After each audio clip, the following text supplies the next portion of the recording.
Okay, Grant, you've been around in the music business for a long time in terms of the Canadian music industry. Yeah. Basically since its infancy. What have you done over the last, 30 years? Well, we were in one of the original Yorkville bands called Stitch in Time. That's when we got started here, and went through that whole period. You know, the Yorkville scene was a good one.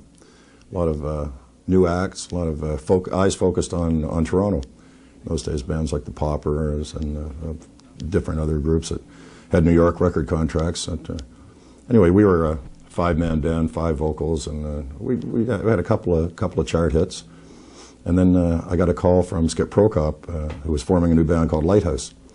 So he said he wanted me to play bass in that, which I didn't do, but I said, yeah, sure, well, we'll go for that. And so I was the bass player on 3 Lighthouse albums. So we really got to explore things with Lighthouse. You know, we got to do the tail end of the big pop festivals, you know, the 80,000 people pop festivals at the big racetracks, and we played with, and this is not crap, but we did. We played with Zeppelin, we played with Santana, and we played with Creedence, and we played with the band, and on these big shows. You know, I mean, we weren't the only ones. But, all these venues like Atlantic City and Monterey Jazz Festival, Boston Jazz Festival, and big pop festivals. So that was a great thing. And then I got stupid and quit. Formed my own bands, a whole succession of my own bands. And the most notable of that, I guess, would be Mad Cats. We had a couple of albums with Mad Cats and a couple of American record deals there. But it just got, after 25 years on the road, just got a little bit too much. And that's when I decided to kind of settle down and open up a bar. And that's where I am now.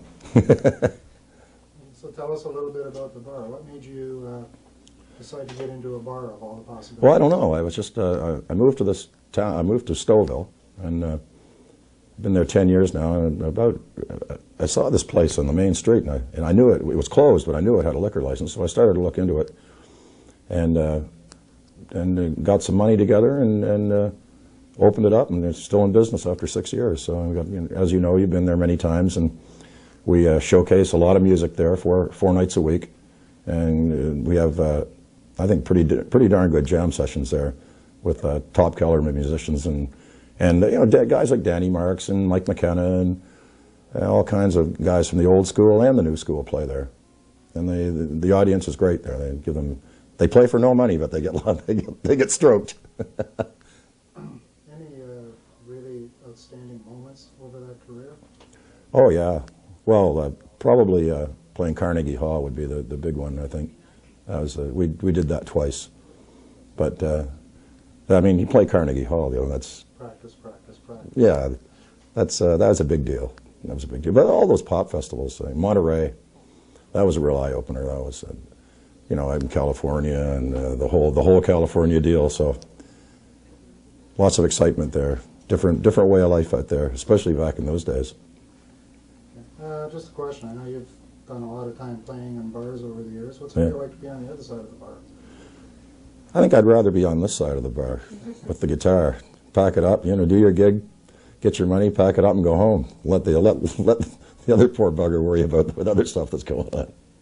Because there's lots of stuff behind the scenes that musicians don't see, but I know what they are now, and I kind of wish I didn't a lot of the times. Found out the hard way. Yeah, that's the way it is, though. You know, just explore every little avenue, and some things you like, some things you don't like. Okay, and you want to tell us something about your latest release? Oh, yeah, the Jam Nation thing. Yeah, this is a collective bunch of guys that have been playing with me on and off for 3 years probably, maybe more. Some guys have been doing this jam session with me for 6 years. And it's just 1, 2, 3, 4, go. And Alec Fraser, the bass player, who's played with you know, Murray McLaughlin and Morgan Davis, Rick Fiennes, and Danny Marks, yeah. And he recorded it live on ADAT at the club. And it's all songs that we sort of do at the jam sessions, and we recorded it two separate jam sessions, and we picked the best stuff that we thought had the most energy and the most life and the most pizzazz, and put it on this CD. This is the second one actually we've done. First one was a studio one, with the jammers as well. But a lot of good guys, you know, John Penshishin playing sax, and Doug Pfeiffer and John Baumeister, Bongo Bob, Ralph, you know, all the boys. Okay. You put on two hats for a second. As a musician and as a bar owner, Yeah. What would you suggest to new bands looking to get gigs in the bar? To get work in a bar? Yeah. Well, unfortunately, what I've found, I hate to say this, but bar owners are looking for bands that play popular music. And, you know, you have to write your own stuff to get ahead. But, you know, it's a shame to say it, but people don't necessarily want to hear it. You know, they want to hear what they know. And I fought against that for years, but you can only fight so long and have no money in your pocket. So you have to play the game. I guess you have to do your original material and record that on the side, and do your Stevie Ray Vaughan stuff at night, you know, and make some money. It's a shame, but that's the way it is in this province. Look at the bands that are doing anything. They're all cover bands. They're all tribute to this, tribute to that, blah, blah, blah, on and on. But you keep doing that stuff, you can't get anywhere. You have to record your own stuff. So it's a catch-22. Yeah, I want to ask you, where do we find Fullertons in Stouffville? Oh, 6211 Main Street. If you can find Stouffville, you can find Fullerton's. It's right at the new train station, right across the street. The railway tracks. Once you hit the railway tracks, stop because there might be a train, but then you can just make a right and pull right into the driveway. Okay, 6211 Main Street? 6211 Main Street, Stouffville. Good food, good music, good friends. Great food. Yeah, not bad. Great music. Yeah, Good friends. yeah. The music I pride ourselves on that. Yeah, do you have a phone number for the bar if anybody would like to inquire from out of town? Do what?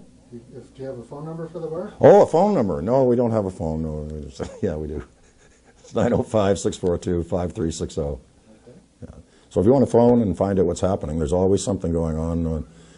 Always bands that you wouldn't expect to be there, like Goddo's played there, or the Good Brothers are coming there, January 22nd. Desperado, all kinds of bands. And it's a small place, but we sell 100 tickets and then we lock the doors. That's the way it is.